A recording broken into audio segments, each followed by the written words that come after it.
right, so Yanisha, I want to start just by the early years, and um, you're a very intelligent young girl, and I think that oh yeah, I would recognize Yanisha anywhere.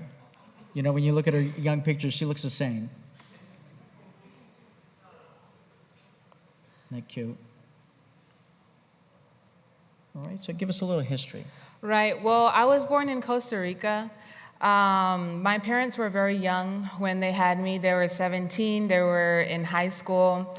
And they actually messed up. They had too much fun, and I was unplanned. And so, you know, my mother struggled a lot to deal with this pregnancy that she was not expecting. My mom was an Adventist, but my dad was not. But because of her, my dad later became Adventist as well. And so I grew up in an Adventist home. A year later, they made the same mistake again, and my brother came along. And so, and so we were raised in Costa Rica for like about 4 to 5 years, and then we moved to the U.S. in Boston. We lived there for a few years as well. When we landed in Boston, my parents were together for a few years, but quickly they separated, and so my dad moved out, and we lived with my mom, brother, and my grandmother for a while. All right. So during that time, when your parents split up, what was going on in the home during that time? During that time, I can say that I had a really good time because my grandmother made sure to take my brother and I out a lot. Mm-hmm. We went apple picking, we went to different circuses, beaches. She gave us all the junk food. And so we were very appreciative of that. I see. So after a while, your parents reconciled, right? Yes, after a while they reconciled once again, and then my brother and I moved to Georgia with my parents. Okay. Yes. And things were different now, though, right? Now that your parents were back together? Things were a lot different. They got more serious with Adventism, and so like a lot of rules were set in place. You know, we became vegan, and we lived out in the country, and we were homeschooled and stuff, and so a lot changed. But my parents were working to, you know, give my brother that upbringing. Was it a loving home? It did not feel that way. Okay. Yeah. Right. So from your perspective, this little girl, how old were you then? When we moved to Boston, when we moved to Boston, I was 4, but when we moved to Georgia, I was about probably 9 or 10. 9 or 10. Okay. Yeah. All right. So then, as you're growing up, your parents were pretty strict. Sounds like, and there wasn't necessarily a lot of love from your perspective in the home. And so, to fill that emptiness, how did you find an outlet for attention? Yeah, so I would notice that, you know, like my mom would try to hug my dad, and like he wouldn't reciprocate. Like he was just very distant, like coldish. And, you know, I saw that from a very young age. They were also both very busy because, you know, I'm 31, and like when they were 31, I was 15, 16-ish. And so it just impresses me how they were probably in their 20s, right? Their early 20s when I was about 8, 9 years old. And they were trying to figure out life for themselves and for my brother and I as well. And so, like, emotionally, they were just not present. Like, they were there to give us everything that we needed, but emotionally, they weren't there. I remember having to stay with my cousin for a few days when my parents had to, like, double their shifts. And in one of those occasions, it's when I was sexually violated by my older cousin, and I was also introduced to pornography by him as well.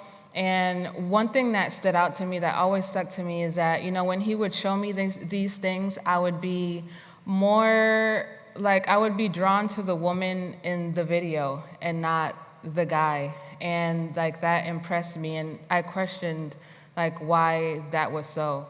In 5th grade of elementary school, my 5th grade teacher would bring her kids to school with her sometimes. I was about probably like 8, and her kids would be, I guess, 18 or 19. And all of my like classmates, the girls would be like so interested in, like looking at her son, but for some reason I was just drawn to her daughter, and I couldn't understand why. And I just kept it to myself because of how strict my parents were, and I just knew that if I said something about it, they would be very upset. Okay. And so you started to experience same-sex attraction. Right. The computer became an issue in your home at a very young age. Can you talk about that? Yeah, so since I was, suppressing these feelings for a while, I needed an outlet. And I remember I had this best friend in 7th grade. We were in Georgia by now. And we were like very, very close, but my parents were very upset about the fact that her and I were very close. I think it's because they knew that I was same-sex attracted, and so they were trying to avoid what they thought could be avoided. But I was grounded and I couldn't speak to this friend anymore. I'll explain more on that. So we were at like a church social, and everybody was in like the gymnasium of the church. They were playing basketball and stuff.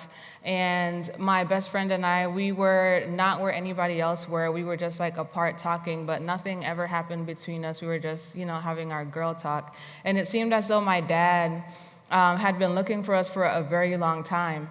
And so when he finally found me, he just like grabbed me and yanked my arm and dragged me out to the church parking lot. And he like threw me in the van where my mom and my brother were already waiting. And he was just like very upset and started screaming. And he was like, "What's going on with you? Like, why are you two always together? What, are you guys lesbians?" And he actually screamed it, because he was very, very upset. And when he said the word, I was like, is that what this is? Because I didn't even know like what was going on with me at all. I hadn't heard that term before or anything.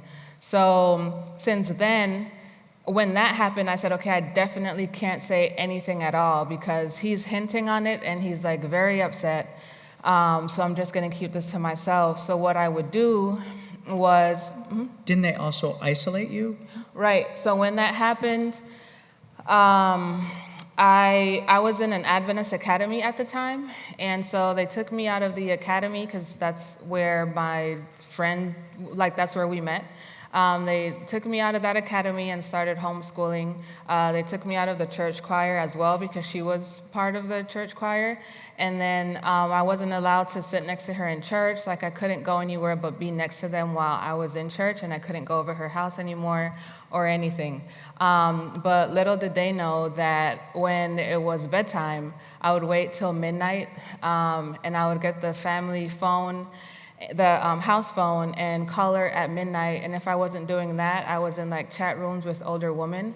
And I would be online from like 12 a.m. to like 4:30 a.m., which was around the time that I knew that my dad got up to like pray and worship and stuff. So I just made sure that I put the computer away before he would realize that it was missing, because we had a rule that no electronics could be in our bedroom. So the electronics and everything was in the kitchen, so I had to literally risk my life to get it and then use it and then put it back. Every night from 12 years old to 18. 18 years Yeah. old this happened. So I pretended to be a 26-year-old guy by the name of Kyle. And I was 12 years old, and that's how I was able to speak to these women. And the relationships would get so deep that, they would want to have a phone call with me, or like a video call, or even like fly out to like meet me in person, and I would just come up with a lie to break up with that person and then start it all over again with somebody else. Wow. Mm-hmm. It's the intelligence of a young person and how you figure all of this out. But at 18, you made a declaration. Right. Not necessarily somebody made the declaration for you, I guess. Right. So at the age of 18, I was outed, but not because I wanted to. What happened was that I was dating a woman at the time. We went to a gay bar, and it was very packed that day. And long story short, my phone got stolen, and the person who stole that phone sent the messages the conversations that her and I would have to each other to my parents, and so my parents found out. And that happened on a Friday night, and on Monday morning when I got to work, my mom and I used to work at the same company, but just in different departments. So when I got to work on Monday, my mom sent me a text message saying that she needed to speak to me, and I had already gotten another phone by then. And so when she sent that text message telling me that she needed to speak to me, I immediately knew what it was about, and I was dreading like going up there to that floor where she was. I went, however, because I had no choice, and she just said, "I already know the answer, but I want to hear it from you. Are you and so dating?" And I said, "Where'd you get that from? Like who? Like why are you asking me this?" And she said, "I'm gonna repeat myself again. Like, are you and so dating?" And I didn't answer. I didn't say anything. And she said, "I can take you to get help. We can go see a psychologist." And in my brain, I was like, I don't want to go see anybody, like I'm not mentally ill. So that comment was like very offensive to me, because you're trying to say that I'm mentally ill and like I wasn't. And so after that, basically you were outed, and you went on to a great career, and everything was like doing well, right? Yeah, I had a conversation, like my dad came to the job, and he gave like a whole spiel on his thought about my sexuality, and he said something that was very hurtful. And he made it like very evident that, he was disappointed by my lifestyle. And so at that point is when I decided that I didn't want anything to do with God anymore. And I decided to like leave the church and anything that had to do with Christianity behind. And I decided to live my life. I started my business at the age of 21 with the girlfriend that I had at the time. We moved in together, and we were together for 4 years. And we started that business together that we opened and ran for about 8 years. It was a vegan pastry shop and restaurant as well. And life was amazing until it wasn't. We, were able to travel together. Like I had the financial stability and the freedom that I always wanted. But like little by little, I became uncomfortable with just the way I was expressing my sexuality. Like I didn't want to like dress feminine anymore at all. But I was not comfortable enough to be able to change that yet, or did I know how to? So what I started doing was looking up videos on YouTube about gender expression and social media as well. And I used to follow a lot of like different women on how to go about that change. The thought would continually come to mind that it would have been easier for me to have been born a guy, because when I used to be chatting with those women when I was 12 years old, like it got to the point where I actually wanted to be a guy, because I was like, I could actually be able to meet these women, like I wouldn't have to lie anymore, and I could live out my truth. Like I could actually live the way I actually want to live, which is to be a guy. And so as the years passed by, I actually wanted to express that outwardly. Okay, Yeah. all right. And during this time, you were transitioning, your body was changing, your look was changing. Right, so during this time, I slowly, I started slowly changing. So what I would do would be, first I shaved the sides of my head, and then I started, buying men's underwear, and then it went to like men's pants, and then eventually I was shopping, like I had a whole men's wardrobe. Okay. Yeah. All right, so something started to change. Even though you're a successful business, you have a great relationship, and doing all of this, some emotions started to surface. Right. I just, like, for some reason, I became unhappy and I couldn't explain why. Um, I started to like go deeper into, my ideology of like life would be easier as a man. And, but I never made the decision to go as far as, being transgender or like, doing any type of surgery because what, Wait, you said something once that really shocked me. Yeah. Here you are, dressing as a man, acting as a man, walking like a man, but if somebody called you sir, what was your response? I was offended.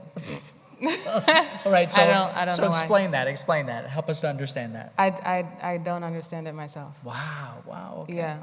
So- Because I even like took modeling classes, and when I was in modeling classes, I asked to be put with the guys because I wanted to express myself as a man. So I wanted to learn how to walk like a man and like talk like a man and everything as a man. So I would like, it would be my homework every day to, look up YouTube videos and go to these modeling classes where I would learn like all of these masculine gestures and stuff. But if somebody were to like mess up my pronouns, I would be very upset.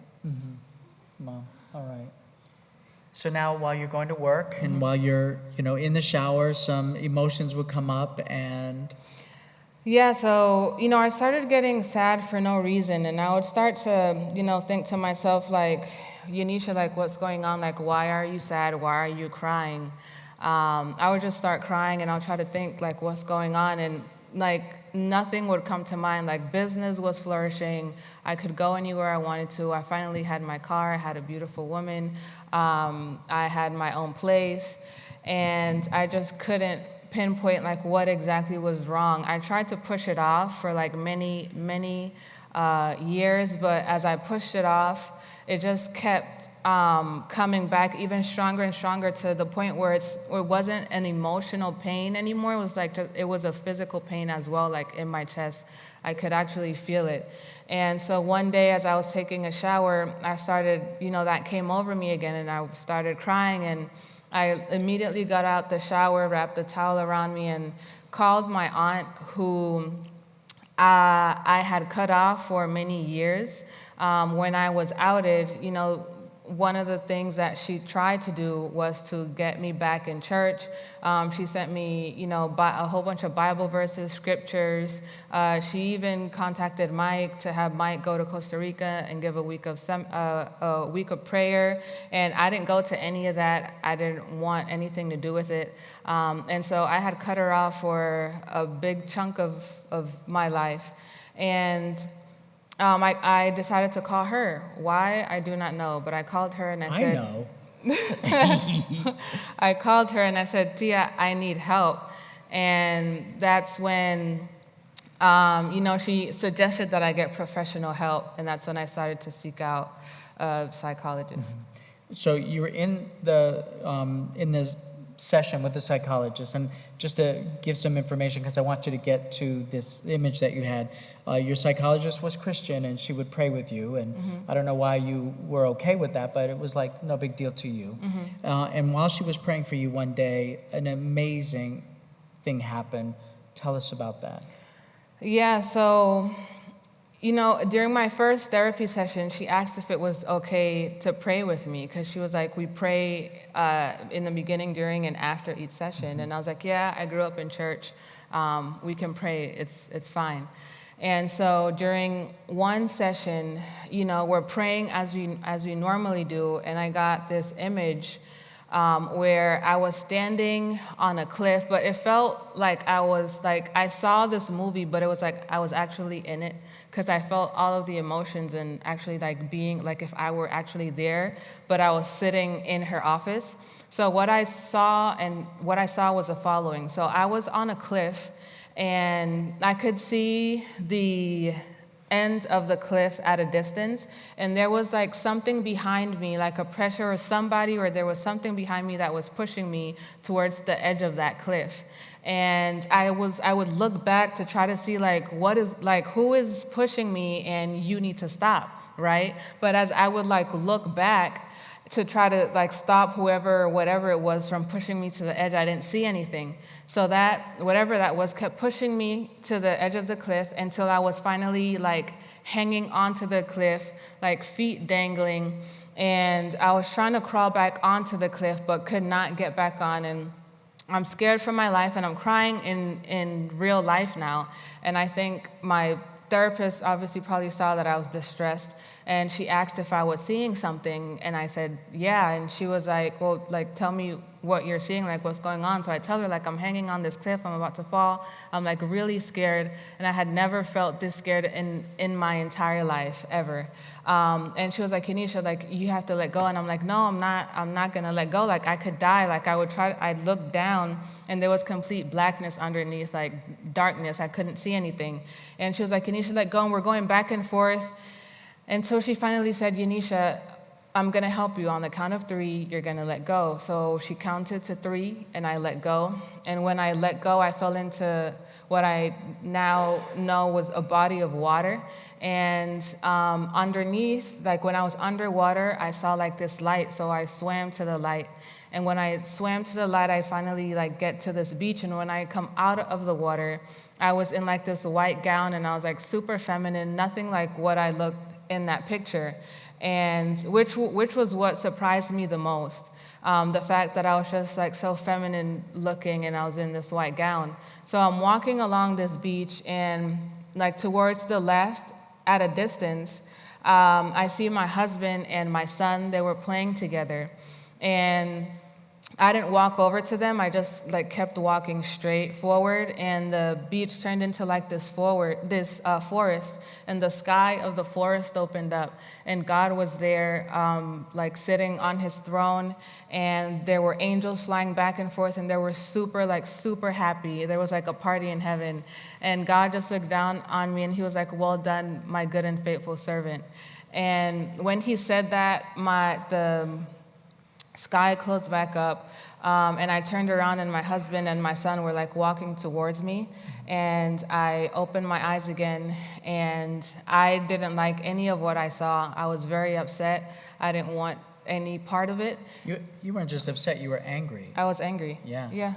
And then the therapist asked you, why are you so angry? Yes.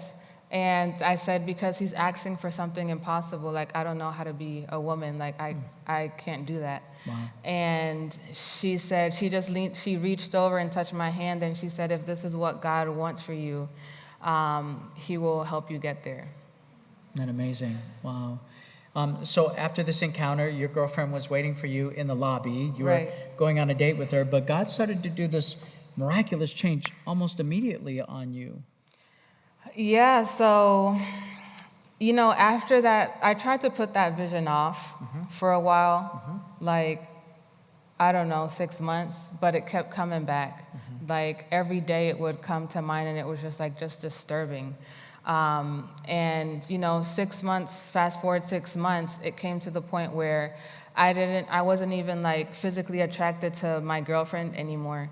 I couldn't even kiss her, I couldn't even hug her or like be intimate with her. It was just like, I was even grossed out like by her presence alone, which was something odd for me, because I did like her, and I was actually happy to be with her like years before, but that was not the case anymore. I see. Yeah. Were you attracted to men then? No, not at all. Okay, all right. But you're walking this journey with Jesus Christ. Yeah. All right.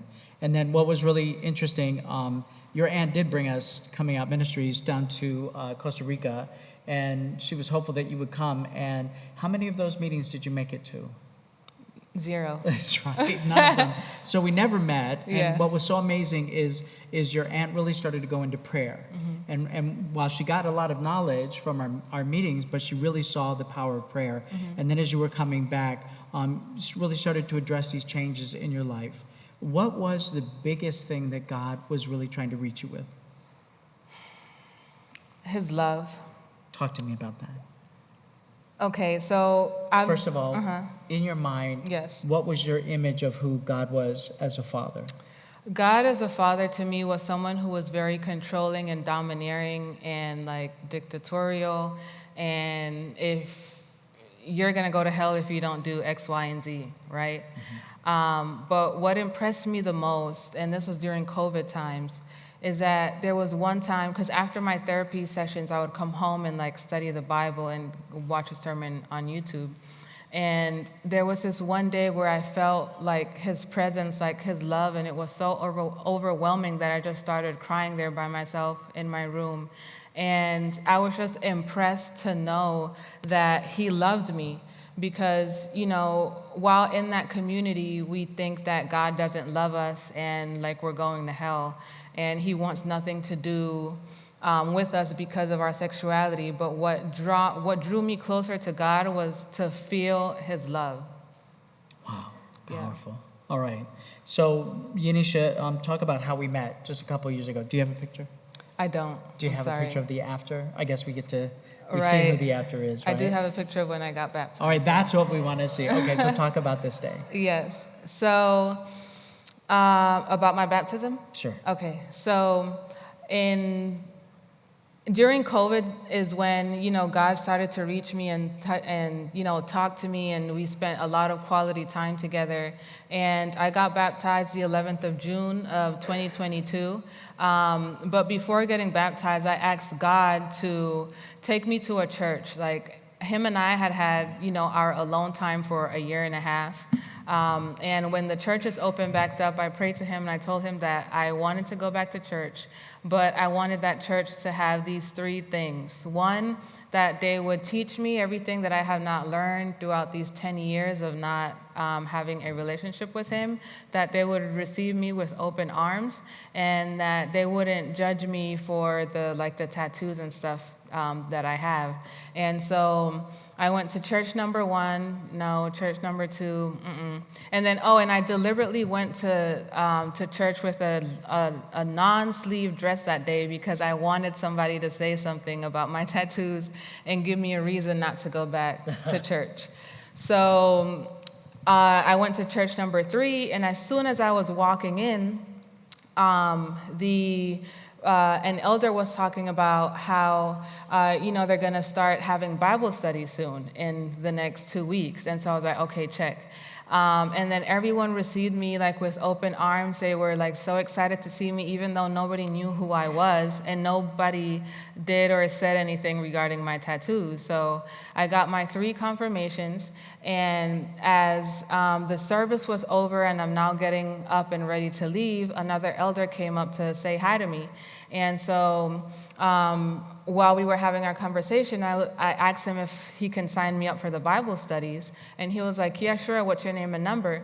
So, I told him my name and my number, and when I told him my name, he like paused for a second, and he was like, are you by any chance related to the food industry? And I was like, yeah, I have a restaurant, it's called Gia, and he paused even longer this time, and he was like, we've been praying for you. I was like, what do you mean? He said, 2 years ago, one of your food service providers put in a petition that God would restore your faith in him and bring you back to church one day. So for 2 years now, the elders of the church have gathered every Thursday night and Sunday morning to pray for you, and here you are. And I was just like overwhelmed. I burst into tears, and they literally, like, he called others immediately, and they surrounded me and prayed for me in that very moment. So God's love is just like, I'm done. You were done. You were done. What was so beautiful is that all I can see is how God was weaving this thread and absolutely stacking up all those prayers that your aunt was sending your way. You know what I find really absolutely amazing about your story, and I've told you this before, she never brings it up, but the whole time that you were away from God, she was paying a faithful tithe. Yeah. Will you tell me about that? Like, how do you walk away from God and still pay a faithful tithe? I don't know, but, I would realize, though, when I started the business, there was a time where I did not pay my tithe. And then once I started doing it, I would, even though I wasn't going to church, I would send my tithes to my dad, who I knew was still going to church, and he would pay my tithes for me. But I would notice every time that I did pay my tithe that I would get double the amount of customers that would walk in. And so I just kept doing it. And anytime I would like slip and forget, like the customers that would walk in would be less and less. And I'll be like, oh, I forgot to pay my tithes. I need to pay my tithe. So that's, how I continue to pay my tithe over the years. I think that's powerful, Yanisha. Yanisha, one last question. What is your purpose now, and why is it that you work with Coming Together Ministries? I believe that I would love everyone to know that God loves them. Like, the reason why I asked Melissa to sing that song is because, like, I have never in my life felt a love so precious and so deep and so amazing like the love of God. And to not experience that in life, like, you're really missing out. And sometimes, the majority of the time, God is like misunderstood. And to be able to share how good God is and have others enjoy that love with you is my purpose in life.